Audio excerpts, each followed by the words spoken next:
आज हम एक नया टॉपिक भारत में आधुनिक शिक्षा का विषय ट्रस्ट योरसेल्फ में आपका स्वागत करता हूँ।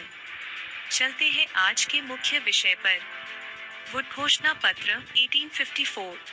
शिक्षा के प्रसार का दूसरा चरण लॉर्ड डलहौजी के समय में शुरू हुआ।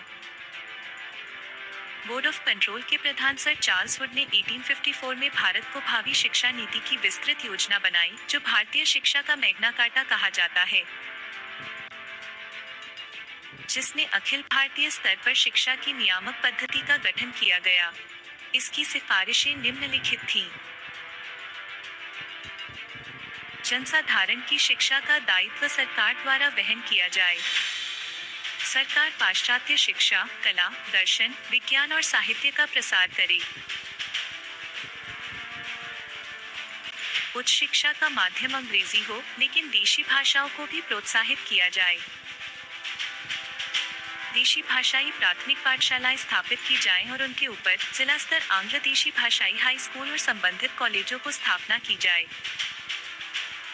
अध्यापकों के प्रशिक्षण हेतु अध्यापक प्रशिक्षण संस्थाओं की स्थापना की जाए। महिला शिक्षा को प्रोत्साहन दिया जाए। बेथून के प्रयत्नों द्वारा महिला पाठशालाओं को स्थापना भी की गई। शिक्षा क्षेत्र में निजी प्रयासों को प्रोत्साहन हेतु अनुदान सहायता ग्रांट्स एंड एड की पद्धति चलाने की योजना बनाई गई। कंपनी के प्रत्येक प्रांत में पृथक लोक शिक्षा विभाग की स्थापना की जाए, जो प्रांत की शिक्षा व्यवस्था की देखरेख करे और इसी संबंध में सरकार को प्रतिवर्ष अपनी रिपोर्ट प्रस्तुत करे। लंदन विश्वविद्यालय के आधार पर कलकत्ता, बम्बई और मद्रास में 3 विश्वविद्यालय स्थापित करने की योजना, जिनका मुख्य कार्य परीक्षाएं संचालित करना और उपाधियां देना होता था। 1857 में ये विश्वविद्यालय अस्तित्व में आ गए। वुड शिक्षा सुझावों के तहत 1855 में एक पृथक शिक्षा विभाग को स्थापना की गई। प्रांतों में शिक्षा निदेशकों की नियुक्ति की गई।